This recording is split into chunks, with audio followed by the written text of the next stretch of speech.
No Jornal da Bandeirantes. Gente, você acompanha o comentário do cientista político Fernando Schiller, nosso colunista aqui, que participa sempre trazendo um assunto importante do dia, da semana. O Schiller hoje vai falar sobre a possibilidade de volta do imposto sindical, da contribuição sindical, né, que foi abolida pela reforma trabalhista aprovada durante o governo do presidente Michel Temer. Tem chance de voltar isso aí, Schiller? Bom dia para você. Tudo bem, Pedro? Tudo bem, Cláudio? Eu me inspirei um pouco vocês estavam conversando agora há pouco, esse tema que o Cláudio levantou, o Pedro comentou, sobre a Justiça do Trabalho definindo aí podendo definir, né, a cobrança, a CLT para os aplicativos, né, a carteira assinada para os aplicativos. Então eu resolvi abordar um outro tema que tem a ver com Justiça do Trabalho, que tem a ver com a estrutura sindical, a relação do trabalhador com a regra do jogo no Brasil, que é essa possibilidade da volta do imposto sindical. Olha, quando acabou o imposto sindical no Brasil, isso foi em 2017, na reforma trabalhista, eu até me lembro que eu comentei, achei que era um milagre brasileiro, porque a gente demorou 70 anos para desmontar aquela estrutura em parte. Não desmontamos toda ela, né, mas uma parte importante dela que foi criada no Estado Novo, na época do Getúlio Vargas, né? Quer dizer, o sindicato oficial, lá no artigo 8 da Constituição tem a tal da unicidade sindical, então só pode ter um sindicato por categoria, né? O que até contradiz orientações da Organização Internacional do Trabalho, a ideia da liberdade de organização, da autonomia de organização sindical. Se você tem uma categoria onde os trabalhadores, enfim, querem criar mais de uma entidade, né, por que eles não teriam esse direito, né? Quer dizer, porque você vai na área empresarial, é muito comum isso, você tem no varejo, na indústria, múltiplas associações, até com focos diferentes, com perfis diferentes. Você tem muitas categorias que são muito grandes num certo estado, numa certa região, então seria interessante você ter mais representação. Enfim, o mundo de hoje caminha muito mais para a autonomia. Por quê? Porque as pessoas têm muita informação, porque as pessoas têm, enfim, mais liberdade, mais conhecimento, mais capacidade de se estruturar com as redes, inclusive a questão de crowdfunding, a questão das plataformas de contribuição, é mais fácil você arrecadar, é mais fácil as pessoas se comunicarem. Então, aquela estrutura que vem dos anos 30, 40, né, que teve muita influência até do fascismo na época, o Estado estruturando, dizendo como a sociedade deve se organizar, é uma coisa que ficou velha no Brasil. Eu acho que a reforma que a gente fez em 2017 refletiu isso. Um dos pontos foi esse. Ou seja, se o trabalhador quer pagar, quer contribuir para o sindicato, ótimo.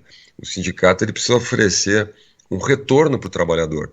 Então o sindicato vai lá, ele oferece não apenas a reivindicação, a defesa dos interesses, a negociação salarial, mas uma série de outras questões. Nos Estados Unidos, eu até fui investigar um pouco esse tema. No mundo inteiro é um debate esse, quer dizer, os sindicatos como uma forma de resposta objetiva. Se o trabalhador percebe o sindicato como sendo importante na negociação ou por uma série de outros aspectos associativos, ele vai lá e contribui.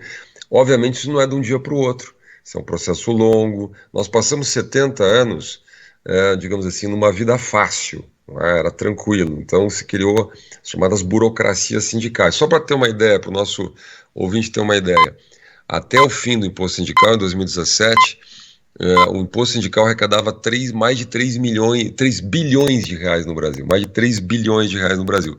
Só pegar as centrais sindicais aqui, a força sindical ganhava 51 milhões de reais por ano. A CUT ganhava 62 milhões de reais por ano. A UGT, que eu acho que a maioria das pessoas nem conhece, União Geral dos Trabalhadores, ganhava 46 milhões de reais por ano. Assim, basicamente sem pedir, né? Sem propor nada, sem devolver necessariamente nada, certo? Então se criava uma burocracia sindical, uma elite sindical, né, com imposto garantido, é quase como fosse paraestatal, né, porque você tem imposto, é algo que lembra o Estado, o poder coercitivo do Estado, né? Então, no Brasil inteiro você tinha aqueles sindicatos com as diretorias 5, 6, 7 mandatos, porque, claro, você tem o imposto sindical na mão, obviamente você tem toda essa segurança. O que está acontecendo agora? O presidente eleito Lula, ele nomeou para transição representantes das centrais sindicais, exatamente dessas aí, Força Sindical, UGT, e esses representantes estão desenhando uma proposta de volta do imposto, na verdade, disfarçado, na minha visão, porque ele vem na forma de uma contribuição sindical aprovada em assembleia, mas cá entre nós, né? Todo mundo que já participou disso sabe, uma assembleia sindical realizada lá numa terça-noite, numa quarta-noite, é muito provável que ela seja comandada por quem? Pelos militantes, né? Por aqueles que têm mais participação, mais politização, ou têm uma visão mais estruturada, organizada. O trabalhador menos participativo, que não é militante, que não é ativista, tende a não ir numa assembleia, ou tende a não fazer peso numa assembleia.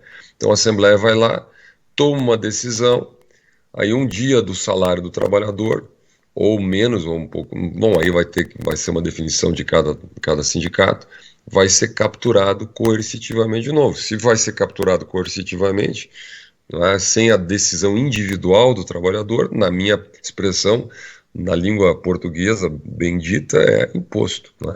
Então eu acho ruim, eu acho que é um ponto de preocupação que se deve ter. Talvez não passe isso no Congresso, tá? Vamos lembrar que isso já foi derrubado pelo Supremo, né? As centrais sindicais, elas foram ao Supremo, tentaram via Supremo fazer com que isso voltasse. O Supremo por 6-3 derrubou, teve 3 votos a favor lá, mas 6 contrários, exatamente com o argumento de que a Constituição não determina esse modelo de financiamento e que cabe ao trabalhador tomar sua decisão, se ele quer ou não participar de uma entidade que no fundo é associativa, né, de representação coletiva. Então eu acho ruim isso, acho um retrocesso para o país que volte essa obrigatoriedade, que as pessoas possam contribuir, se associar e etc, acho fantástico, mas que isso se torne obrigatório, só vai ter a volta das velhas burocracias sindicais. Eu aprendi, Schiller, na faculdade de Direito, na aula de Direito do Trabalho com o professor Carlos Frederico Zimmermann, que foi um dos melhores que eu tive a oportunidade de aprender, que o sindicato é um clube. Essa frase nunca mais saiu da minha cabeça. O sindicato é como se fosse um clube. Ele tem que ser encarado dessa forma.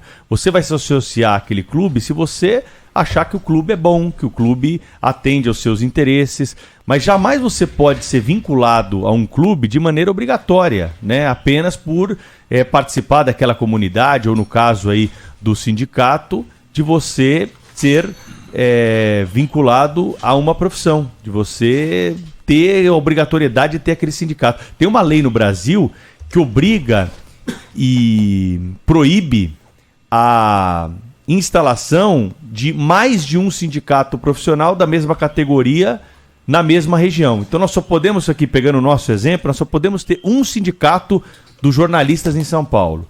Ou você gosta do sindicato e paga contribuição e fica afiliado ao sindicato, ou você não tem outra opção. Você não tem a possibilidade de ter um outro sindicato. E por conta dessa contribuição sindical, certamente nós tivemos um movimento político dominando a maioria dos sindicatos e pouco atendendo às demandas das categorias. Então foi ali uma maneira que se teve de ganhar dinheiro, se infiltrar políticos, né, em cargos nesses sindicatos, e hoje nós temos muitas vezes, né, anseios que não são atendidos pelos sindicatos, justamente porque eles estão lá apenas com o dinheiro do trabalhador para fazer política. Ainda bem que a lei mudou isso, né, Cláudio? Isso é um negócio, né, Pedro Schiller? É um negócio. O sindicato virou negócio no Brasil, né? Trata-se disso. Quando eles querem retomar a obrigatoriedade, não sei o que, blá, isso é tudo pretexto, formas de recuperar aquele faturamento espetacular que sempre tiveram, que essa pelegada sempre teve, que inclusive financiava o luxo deles, né? Hoje, algumas das pessoas mais ricas do país, inclusive algumas delas detentoras de mandato, né? Essa fortuna provém exatamente desse dinheiro fácil que é entregue aos sindicatos. E eles não admitem nem sequer serem submetidas à fiscalização, por exemplo, do Tribunal de Contas, no caso das entidades nacionais, ao Tribunal de Contas da União. Não, eles não querem que ninguém se meta naquilo. Não, a categoria é que decide, a categoria é que decide. E eles então metem a mão à vontade. Eu já tive conversas sobre isso com dirigentes sindicais, eles falando que na época de eleição, por exemplo, por que tem tantos... Há crimes, né? As pessoas não admitem perder o poder, não é só o poder. Não admitem perder o controle de orçamentos fantásticos, né? Fantásticos. Eu me lembro do Sindicato dos Metalúrgicos de São Paulo, que era o considerado o maior do país, né? Ou pelo menos dos maiores do continente, inclusive. Havia naquela ocasião, quando eu tive quando eu fui introduzido, digamos assim, nessa lógica, né, com informações sobre o mundo sindical brasileiro, essa coisa asquerosa que se transformou, o orçamento daquele sindicato era o equivalente a 100 milhões de dólares. Você imagina se hoje em dia, né, há sindicatos com orçamentos superiores a de grandes cidades brasileiras. É dinheiro fácil sem ter que prestar contas. O que essa gente quer é isso, né? Essa pelegada imunda. O que eles querem é exatamente isso. Querem retomar aquela receita maravilhosa, fácil, né? Que sempre os beneficiou para financiar o que eles querem, desde o luxo de suas vidas particulares até mesmo movimentos políticos. Eu complementaria só um ponto, né? O Brasil é incrível, né? Para o nosso ouvinte refletir, assim, a gente tem muita dificuldade de lidar com a liberdade de escolha das pessoas, né? O mesmo caso dos aplicativos. Se você tem milhares de pessoas hoje lá, vamos pegar aqui em São Paulo, qualquer outra região do país, que decidem usar um aplicativo. Eu converso muito com motorista do Uber, com entregadores, com pessoas que trabalham com aplicativos. As pessoas têm nisso uma maneira flexível de renda, né? Muitas delas têm outros empregos, ou fazem outras atividades, ou decidem o horário de trabalho. Então, é uma alternativa, uma escolha que as pessoas têm. É o mesmo caso do sindicato. Não é? O mesmo caso do sindicato. As pessoas às vezes não percebem a consequência que gera. Isso que o Cláudio falou, o Pedro também colocou aqui. Essa ideia, por exemplo, se você tem uma burocracia que vive lá e não depende de entregar nada, não é? Ela tende a se isolar da categoria. Se você aproxima, se você diz, olha, eu vou receber aquilo que eu entrego, então na lógica do clube que o Pedro falou, ela se torna uma entidade mais de mercado. E no fundo o que o sindicato tem que ser é uma entidade de mercado, ou seja, ela tem que representar os interesses, oferecer um resultado, não é? Para justificar a associação das pessoas. Aí o líder sindical, Pedro e Cláudio, vai parar de falar em ideologia, vai parar de fazer política, vai parar de atender a esse partido ou aquele partido, vai parar de usar o recurso sindicato para favorecer políticos e partidos, ou se eleger deputado, como aconteceu às Pampas no Brasil. Quantos líderes sindicais acabavam se promovendo politicamente, se encastelando naquelas posições? Era quase eterna, né? Um presidente de sindicato era quase eterno naquela posição. Então, quer dizer, tudo isso acabou no Brasil em 2017, com a reforma que a gente fez. Não acho que é uma boa voltar para trás. Muito bem, Fernando Schiller está com a gente ao longo da semana, ele volta aí com mais comentários. Valeu, hein, Schiller? Bom trabalho para você. Boa semana, grande abraço.